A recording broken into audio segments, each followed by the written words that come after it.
काशिका और आज मैं अपने गांव जा रही हूँ, प्रतापगढ़, जो इस देश का सबसे बड़ा आंवले का प्रोड्यूसर है। पर ये सब तो जीके फैक्ट हैं। मेरे लिए तो मेरा गांव मेरे बचपन की यादों का टोकरा है। साल भर बस इसी चीज़ का इंतज़ार रहता था कि कब स्कूल की छुट्टियाँ होंगी और कब मैं गांव जाऊंगी। पूरे दिन खेलती रहती थी और समर वेकेशंस के जो होमवर्क होते थे वो तो कभी मेरे कंप्लीट ही नहीं हुए। ये भी अपने आप में एक रिकॉर्ड है कि कभी भी वेकेशंस का होमवर्क कंप्लीट नहीं हुआ।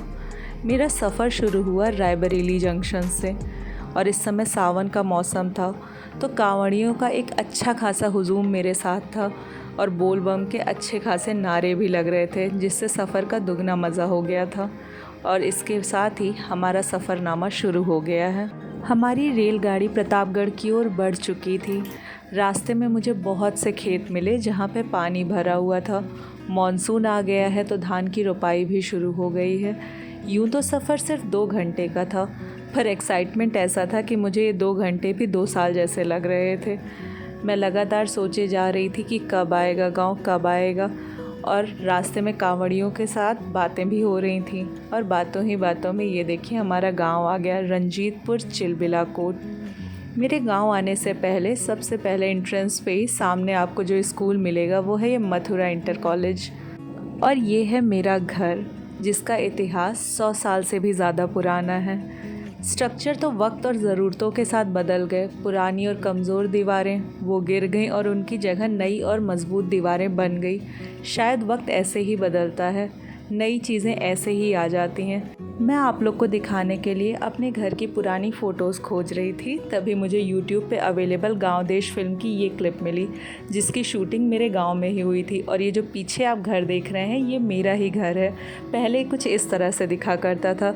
बस अफसोस ये है कि इस फिल्म में ये विलेन का घर था, पर मेरे लिए तो ये हीरो का घर था। इसके जो मुख्य किरदार हैं वो श्री अरुण गोविल जी हैं, जिन्हें देख के मेरी अम्मा हमेशा उन्हें नमस्कार किया करती थी, क्योंकि उन्होंने प्रभु राम के रोल में उन्हें देखा है। और इसके बाद हमारे घर का एंट्रेंस है ये दरवाज़ा, जो आज भी पूरे गर्व और प्यार के साथ हम सभी का स्वागत करता है। ये ठीक उसी तरह है, इसमें कोई बदलाव नहीं आया। और अब हम घुसते हैं अपने घर के अंदर। पहले ये छोटा सा एंट्रेंस है जहाँ पे एक खटिया है, जिसमें हमारे घर की सबसे बुज़ुर्ग, जिन्हें हम छुटकी दादी कहते हैं क्योंकि वो 5 बाबा में सबसे छोटे बाबा की वाइफ थी। तो यूँ तो अब सबसे बड़ी हैं, पर वो हमारे लिए हमारी अभी भी छोटी दादी हैं।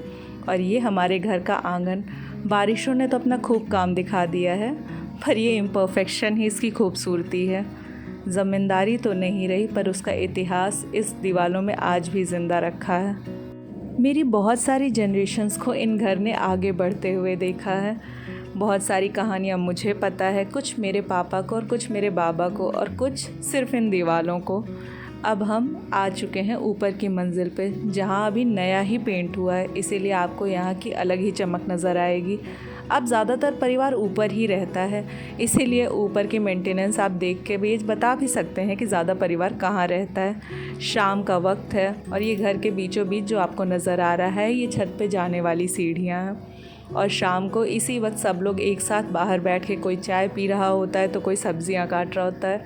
इसके बाद हम चलते हैं अपने छत की ओर और हम सीढ़ियों से चढ़कर सबसे ऊपर वाली छत पर आ गए हैं। वैसे तो सभी कमरों को सबने अपने हिसाब से मॉडर्नाइज़ करा लिया है, पर शुक्र है कि ये घर आज भी उसी डिज़ाइन में एक खूबसूरत कहानी की तरह हमारे साथ बना हुआ है, जिसमें हर कोने में सबकी अपनी कहानियाँ हैं। जैसे मेरी ये कहानी है जो मैं आज अपनी चाय के साथ आपके लिए लेके आई हूँ।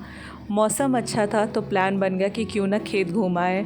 सब लोगों ने मुझे डांटा भी कि वो अच्छे से तैयार नहीं है तो कैमरे में उन्हें मत लेना, और मैं सबसे छुप छुप के ये वीडियोस बना रही थी, इसीलिए मैं कुछ बोल नहीं रही थी, क्योंकि मुझे डांट पड़ रही थी कि तुम तो तैयार हो पर हम लोग तैयार नहीं तो हमें कैमरे में मत लेना।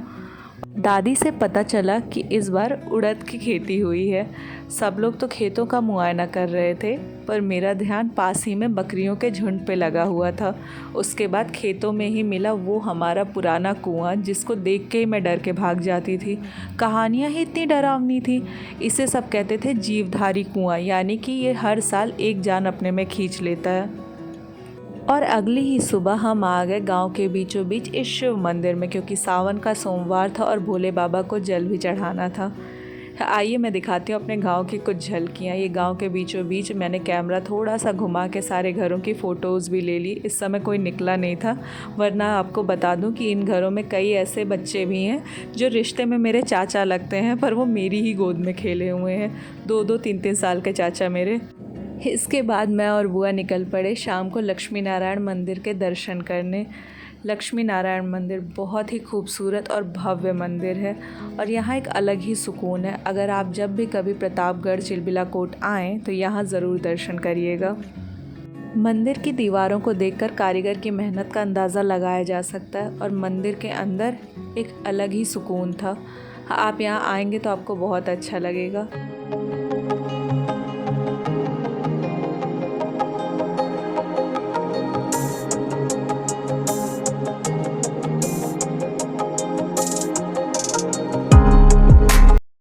इसके बाद हम चल पड़े बेल्हा देवी के दर्शन करने। बेल्हा देवी मंदिर, इसी मंदिर के नाम पर इसे बेल्हा प्रतापगढ़ भी कहा जाता है, पर अफ़सोस की बारिश की वजह से मैं वीडियोस नहीं बना पाई।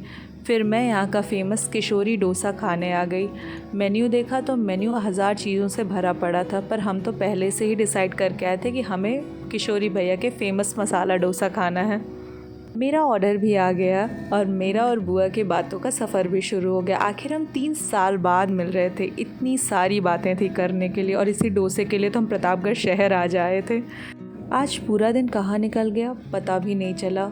शाम को जब एक कप चाय लेकर छत पर अपने फेवरेट कॉर्नर पे बैठी और आराम से गांव को देखा, तब रियलाइज़ हुआ कि कितना ज़रूरी होता है अपनी जड़ों से जुड़कर रहना, अपनी पहचान से जुड़े रहना। वैसे तो बहुत कुछ था आप लोग के साथ शेयर करने के लिए, पर कुछ वक्त की कमी कह लीजिए, कुछ मौसम की और कुछ मेरी हिचकिचाहट की कि जो मैं आप लोग के साथ हर जगह की रिकॉर्डिंग शेयर नहीं कर पाई। पर कोशिश करूँगी कि अगली बार और जगह की रिकॉर्डिंग करूँ, क्योंकि अभी पूरा गांव आपने देखा ही नहीं, आसपास तो घूमा ही नहीं। एक बड़ी कहानी है जो आप लोग से शेयर करनी है।